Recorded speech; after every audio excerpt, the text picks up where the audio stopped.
पाकिस्तान का सवाल है, पाकिस्तान के मुस्तकबिल का। और मुस्तकबिल जो है वो हमेशा माजी और हाल की बुनियादों पे खड़ा होता है। आज बात हो रही है कि नेक्स्ट इलेक्शन के लिए सियासी जमातों का क्या मंशूर होगा, लेकिन उसके लिए ज़रूरी ये भी है कि ज़रा पीछे पलट के देखें कि जनाब 2013 के इलेक्शन में सियासी जमातों का क्या मंशूर था, उस पर कितना अमल हुआ। वफाकी हुकूमत मुस्लिम लीग नून की जब आई और तो बजट पेश हुआ, उसके बाद वज़ीर-ए-आज़म पाकिस्तान का कहना यह था, नवाज शरीफ साहब जब थे, कि इनकी जो पहली तरजीह है वो माश है, दूसरी भी माश है और तीसरी भी माश है। ठीक है, बहुत अच्छी बात की, क्योंकि हुकूमत के लिए या किसी भी मुल्क के लिए जो है वो इम्पोर्टेंट चीज़ माश ही होती है। अगर आप माशी तौर पे मजबूत हैं तो फिर आप बाकी चीज़ों में आगे बेहतर बढ़ सकते हैं। तालीम, सेहत, दिफा, फॉरेन अफेयर्स आपके, या और भी आप किसी भी शोबे में चले जाएं। खासतौर पे एक बड़ा क्राइसिस जो था 2013 में एनर्जी सेक्टर का था। लेकिन अगर आप माशी तौर पे मजबूत नहीं हैं तो फिर आप कहीं भी जो है वो नहीं दौड़ सकते, कहीं भी जो है आप कहीं किसी भी मैदान में मुकाबला नहीं कर सकते।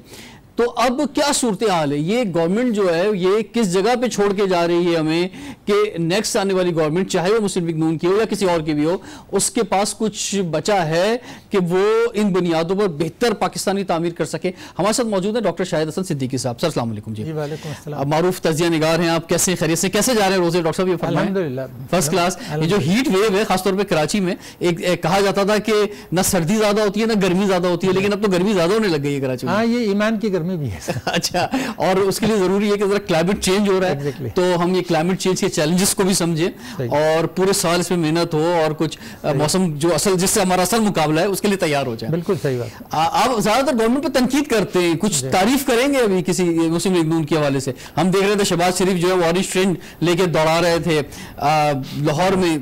पूरा पाकिस्तान बदला, लाहौर तो बदला है जनाब। नहीं, देखिए ऐसा है कि 5 साल गुजरे इस हुकूमत के तकरीबन, इसमें इनकी जो ग्रोथ रेट रहा है, मईशत की शरह नमू रही है, ये डेफिनेटली को रही है 4.8%। ठीक है, जबकि पीपल्स पार्टी के जो 5 साल थे उसमें ये 3% से कम थी। ठीक है, ये तो आप मानेंगे ना।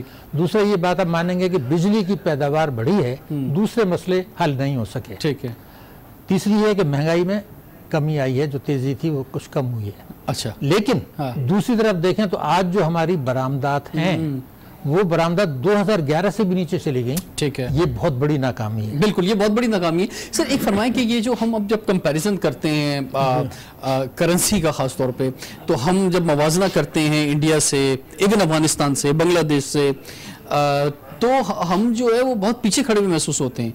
आप क्या समझते हैं कि ये जो है जो हमने IMF से कर्जे लिए, या और ओवरऑल जो हमारा कर्जों का मामला है, या सूद पर जो हमारा 30% बजट चला जाता है, तो ये इसकी वजह से है?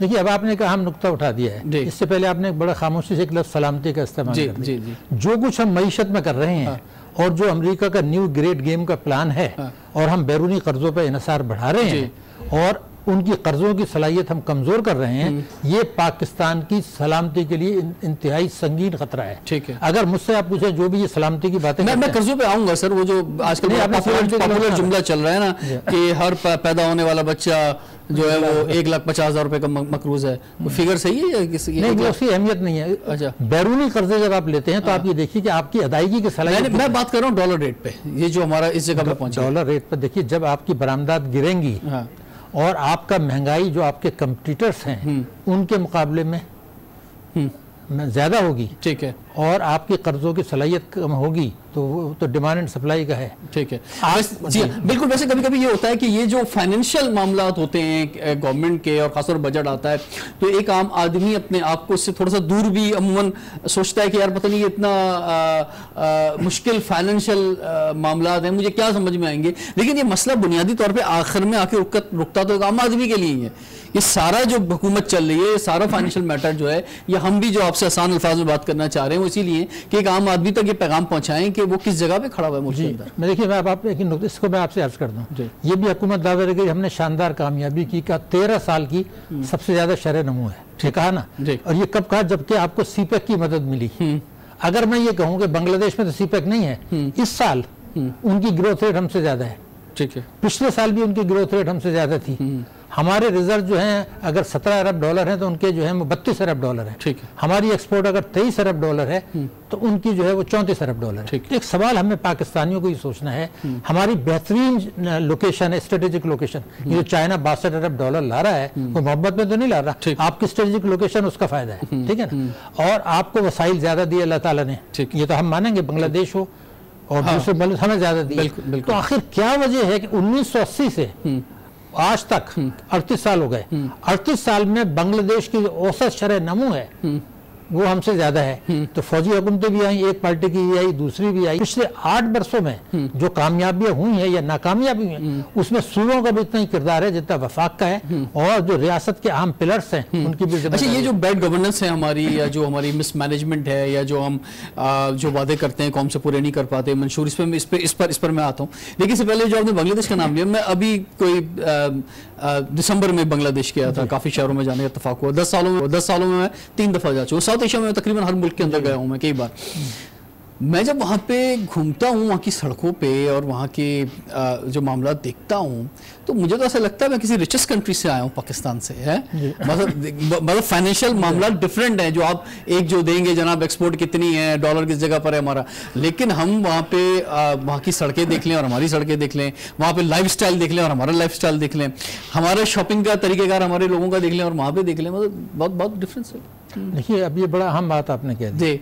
आप अगर ये देखना शुरू कर दें कि टैक्सों की वसूली कौन ज्यादा कर रहा है जीडीपी के तनासब से, तालीम की सूरत हाल क्या है, सेहत की सूरत हाल क्या है, भूख की सूरत हाल क्या है, तो मेरा मुल्क जहाँ के बहुत ज्यादा वो पैदा होती है, ज़राअत मुल्क है, हमारे मुल्क जहाँ ज़कात का अज़ीम-उश-शान निशान मौजूद है, वहाँ पर भूख की सूरत हाल हमें ये बताया गया है। अब आप दुनिया को चैलेंज तो नहीं कर सकते कि 5 साल से कम उम्र के बच्चे जो हैं उनका जो वजन है वो उनके कद के लिहाज से कम है। बिल्कुल ठीक है। उनकी जो कद है वो उनकी उम्र के लिहाज से कम है। उनकी जो ग़िज़ाइयत है उसकी वजह से लागर और कमजोर हैं।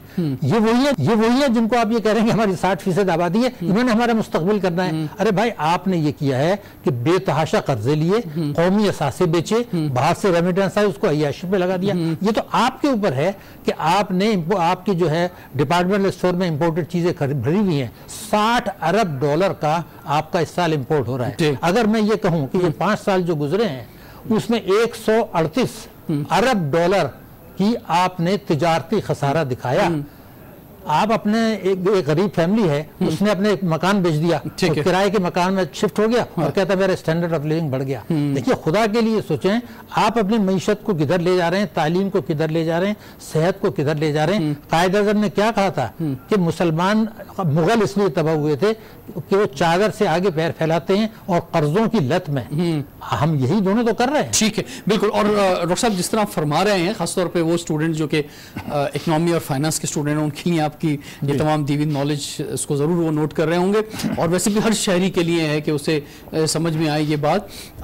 जो चैलेंजेस हैं खासतौर पे जो आपने बताया कि 5 ईयर्स से जो अमवात का रेट है बच्चों का, और इसी तरह से अर्ली मैरिजेस का भी जो इशू मौजूद है, ये इंटरनेशनल जो ऑर्गेनाइजेशंस हैं वो उस पर बहुत पाकिस्तान के देही इलाकों में काम कर रहे हैं। ये हुकूमत जो है ये क्या छोड़ के जा रही है आने के लिए, क्या चैलेंजेस हैं, और आने वाली गवर्नमेंट के लिए बड़े चैलेंजेस क्या होंगे, और वो क्या चीज़ें जो उन्हें मंशूर में रखनी होंगी, डॉक्टर साहब से हम जानेंगे ब्रेक के बाद। सवाल है पाकिस्तान का हुकूमत की माशी कारकर्दगी की। डॉक्टर शाहिद हसन सिद्दीकी हमारे साथ मौजूद हैं। डॉक्टर साहब, ये जो मामलात हैं सारे, कहीं फेलियर है, कहीं सक्सेस है गवर्नमेंट की एनर्जी सेक्टर के अंदर जो है ये, क्योंकि ऐसा लगा था कि जब ये गवर्नमेंट आई थी स्टार्ट के शुरू में 1 साल कि पाकिस्तान का शायद कोई और मसला है ही नहीं, हालांकि दहशतगर्दी के खिलाफ हम जंग लड़ रहे थे, और उस वक्त जो है बहुत ज़्यादा शहादतें हो रही थी, लेकिन गवर्नमेंट का फोकस ऐसा जब आएगा इनमें से बहुत सौ में रुपए में होगा, ठीक है, तो ये मुनाफा जब बाहर जाएगा 20-21% मिलाकर है, तो उस वक्त हमारा क्या हशर होगा। ठीक है ना। तो ये नजरअंदाज कर दिया। इस हुकूमत ने क्या किया कि बिजली की पैदावार बढ़ाई है, उसमें चाइना का भी कंट्रीब्यूशन है, हमारा भी है, लेकिन जो दूसरे मसाइल थे, ट्रांसमिशन का था, डिस्ट्रीब्यूशन का था, चोरी होने का था, लाइन लॉसेस का था, वो नहीं हुए। तो आज बिजली की पैदावार होने के बावजूद आम आदमी की तकालीफ बिल्कुल हैं, ये है बिल्कुल। अब बड़ा इशू जो सप्लाई का है कि आपने सप्लाई जो अगर आप पैदावार लेकर भी आ जाएंगे तो सप्लाई कैसे करेंगे, उस पर काम नहीं हुआ है उस शोबे के अंदर। सर्कुलर डेट, बिल्कुल सर्कुलर डेट का एक बड़ा इशू मौजूद है। इसके अलावा जो सस्ती बिजली का एक मामला था कि आप ठीक है थरकोल की तरफ जा रहे हैं, वहां से एक सस्ती बिजली ला सकेंगे, लेकिन अब आप उस तरफ जा रहे हैं जहां पे दुनिया पीछे हट रही है, वो तो क्लाइमेट चेंज का एक बड़ा इशू है। लेकिन उसके साथ साथ हाइड्रो की तरफ जाना चाहिए था, वहां नहीं गए। मईशत के जो चैलेंजेस हैं इसमें जब आप इतने ज्यादा कर्जे ले लेते हैं और आप बजट के अंदर 30% जो है वो आप कर्ज उतारने पे जा रहे हैं, सूद पे, और आपका बजट वहां जा रहा है, तो आप क्या समझते हैं कि अब एक बार फिर हमें जाना पड़ेगा IMF की तरफ, जो नजर आ रहा है मामला जो है, तो कौमी सलामती को क्या मसाइल दरपेश हैं इसमें? देखिए, आपने बड़ा एक अहम नुकता उठा दिया है। आपको पहले मैं आपको बताएंगे जो खराबियां हैं, अभी तो हम बिजली का रोना रो रहे थे, अब हम पानी के बहरान की तरफ जा रहे हैं। ठीक है, वो एक मसला आ जाएगा। चीन ने हमसे वायदा किया था कि भाषा डैम में वो मदद करेंगे, वो पीछे हट गए। ठीक, अब आपने 74 के बाद से आपने कोई डैम बड़ा नहीं बनाया, बहुत बड़ा अफसोसनाक बात है। हाँ, तो अब ये खाली पानी का ये मसला ये इस्तेमाल का नहीं है, आपकी ज़राअत जो भी नीचे जा रही है उसकी एक बड़ी वजह ये है कि वहाँ पानी जखीरा भी आप नहीं कर रहे। सैलाब आता है तो आ जाता है, खुशहाली आती है तो पानी नहीं होता। तो एग्रीकल्चर पीछे गया आपका, और मईशत पीछे गई, और बिजली सस्ती आपको मिलेगी नहीं जब तक आप पानी से नहीं बनाएंगे सबसे सस्ती बिजली। बिल्कुल। अब चीन पीछे हट गया, बहुत बड़ा झटका हमारे ऊपर है। चीन ने हमें कई झटके दिए हैं, फाइनेंशियल एक्शन टास्क फोर्स में हमारे खिलाफ वोट दे दिया। एक जुमला मैं सलामती से पहले अर्ज कर दूं, आज जितनी मईशत में खराबियां हैं, मैं पूरी जिम्मेदारी से कह रहा हूँ, उसमें सूबों का उतना ही कंट्रीब्यूशन है। इस तरफ आना था, बिल्कुल। इसलिए एक जुमला कह के आगे बढ़ जाऊंगा। क्यों? क्योंकि तालीम उनके पास है, सेहत उनके पास है, प्रॉपर्टी उनके पास है, एग्रीकल्चर उनके पास। इनको 2500 अरब रुपए ज्यादा मिले इस हुकूमत के दौर में NFC अवार्ड के तहत।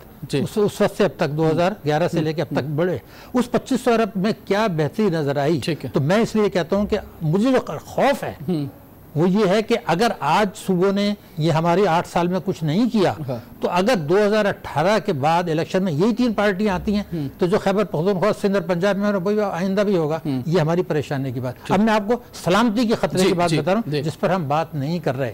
एक सलामती का खतरा तो है जो न्यू ग्रेड गेम के तहत ट्रंप ने हमारे खिलाफ धमकियां देनी शुरू की हैं, उसके बड़े वाजे हैं कि वो हमारे जोग्राफिया नक्शा बदलना, हमें गैर मुस्तहकम करना चाहता है। और ये बात मैं यहाँ नहीं कह रहा, मैंने अमेरिकन मीडिया पे कह दिया कि अमेरिका ये चाहता है कि पाकिस्तान गैर मुस्तहकम रहे और अफगानिस्तान गैर मुस्तहकम रहे, ताकि उसको अफगानिस्तान में फौजी रखने का जवाब मिल जाए। लेकिन हम क्या कर रहे हैं वो मैं आपको जवाब दे दूं। देखिए, ये जो 5 साल गुजरे हैं उसमें $138 बिलियन का तिजारती खसारा हुआ। अगर 2001 में चले हैं तो $1.5 अरब का हुआ करता था, 18 अरब। अब आपने $138 अरब का खसारा कर लिया। ठीक ना, इसको पूरा करना था बरामदात से। बरामदात का हमारा हदफ था $35 बिलियन 2018 का। 35 अरब के अगेंस्ट हमने कितने किए? $23 अरब इस साल होंगे। ये 2011 से नीचे हैं। इसमें वफाक भी जिम्मेदार है, सूबे भी जिम्मेदार हैं, जो कि बिजली और गैस और पेट्रोल के नर्ख बढ़ाने में उनका किरदार है। तो आपको ये जो तबाही आई, बरामदात नीचे चली गई, आपको तिजारती खसारा हो रहा है, इंपोर्ट्स आप बढ़ा रहे हैं, तो आपको डॉलर तो चाहिए ना। तो उन्होंने कहा जी ठीक है, डॉलर का बड़ा आसान करें, बरामदात गिरने दें, रेमिटेंसेस बढ़ा लें, 111 सबसेक्शन 4, यानी हवाले से बाहर पैसा जाए। इसमें चाइना की तरफ से भी एडवाइस आई है कि अगर वो रिजर्व्स के अंदर उसके डॉलर महफूज कर दिए जाएं तो काफी हद तक जो है उधर कुछ ना कुछ जो है कंपनसेशन हो जाएगी। और माजी में भी ऐसा हुआ है, सागदार साहब ने भी इसमें रिजर्व में महफूज किए थे डॉलर्स, जिसकी वजह से हम IMF से हमारा वक्ती तौर पे जान छूट गई थी हमारी। अब जो मामला है वो चीन इस हद तक आप नहीं कर सकते, उसकी वजह मैं आपको बता दूं। अब दूसरा टॉपिक आ जाएगा, लेकिन मैं इसको बता ही देता हूं आपको, फिर मैं दोबारा सलामती पर आ जाऊंगा। जी असर साहब, क्योंकि हमारे वक्त कम में, जरा ये फरमाएं, ये अदायगी सलामती कर्जों की जो अदायगी है ये भी तो करनी है भाई। जी हमारा इस दिसंबर 16 से दिसंबर 17 तक $13 अरब का कर्जा बढ़ा बैरूनी। जी, इस हुकूमत के दौर में $31 अरब के कर्जे बढ़ चुके, और रिजर्व आपके गिरे $7.6 अरब। ठीक है ना, इसमें चाइना आपको हेल्प नहीं कर पाएगा। मैं आपको बता दूं मसला क्या है। मसला ये है कि हम जो खतरा है पाकिस्तान की सलामती को सबसे बड़ा, वो ये है कि आप तजारती खसारे को रेमिटेंसेस से पूरा कर रहे हैं। वो रेमिटेंसेस हुई $89 बिलियन 4 साल 9 महीने में। ये जो $90 अरब की रेमिटेंसेस हैं उसकी $45 अरब नहीं है सऊदी अरब से और यूएई से। अमेरिका जब चाहे एंटी मनी लॉन्ड्रिंग की आड़ में, टेरर फाइनेंसिंग की आड़ में इसमें कमी। ये जो नवाज शरीफ साहब का बयान है इसको आप कैसे देखते हैं, क्योंकि इस पर भी इंटरनेशनल डिबेट हुई है और अमेरिका से भी जो बयान आया है वो कोई बहुत पॉजिटिव नहीं है। देखिए, ये पाकिस्तान के लिए अच्छा तो नहीं हुआ, लेकिन सवाल ये पैदा होता है कि जब चीन ने हमारे खिलाफ वोट दिया फाइनेंशियल एक्शन टास्क फोर्स में, तो उसने क्या कहा, सिक्योरिटी काउंसिल का रेजोल्यूशन है 267, लेकिन हम अपना घर क्यों नहीं ठीक करते। हम ये देखिए ना, मेरा कहना यह था कि सलामती पे तो एक कौम को इकट्ठा होना चाहिए। दो बातें मैं कहता हूँ, जिस वक्त पाकिस्तान में ट्रंप ने हमारे खिलाफ बयान दिया, ट्रंप ने, ये था अगस्त 2017 में, उसके बाद से पाकिस्तान में सियासी हंगामा रही शुरू हुई, उसमें हमारे इदारे एक्टिव हो गए, हमें तो मिलना चाहिए था। बहुत इंपॉर्टेंट एरियाज में सलामती को खतरा ये है, मईशत से भी खतरा है और यहाँ से भी खतरा है। तो हमें इस वक्त ये सियासी हंगामा रही, बयानबाजी, एक दूसरे को गद्दार कहना छोड़ दे, गद्दार कोई नहीं है, बैठ के इन मसलों को। ये बहुत अच्छी आपने लास्ट में बात की डॉक्टर साहब, थैंक यू वेरी मच। आपका नॉलेज में इजाफा हुआ तमाम ख्यालात से। अपना घर हमें खुद जो है वो बेहतर करना होगा। ऐसा नहीं है कि हमारे अंदर कॉम्पिटेंसी नहीं है या ये बैड गवर्नेंस जो है जो नज़र आती है वो ये जमहूरियत का तसलसल जब चलता रहेगा, मंशूर पे सवालात उठते रहेंगे। और ख़ास तौर पे जो 3 सूबे हैं, इसमें तीन बड़ी सियासी जमातों की परफॉर्मेंस की बुनियाद पे जब आवाम वोट देगी और फिर उसी बुनियाद पे जो है मंशूर बनेंगे तो ये चीज़ें बेहतर हो सकती हैं। और लेकिन इस वक्त बहुत बड़े चैलेंजेस हैं, फाइनेंशियल मैदान पे बहुत बड़े चैलेंजेस हैं। हम उम्मीद कर सकते हैं कि इन चैलेंजेस पे गवर्नमेंट और हम मिलकर, यानी हम और आवाम मिलकर जो है वो बेहतर तौर पे आगे बढ़ सकेंगे। रिजवान जाफर को इजाज़त दीजिए। सवाल है पाकिस्तान का।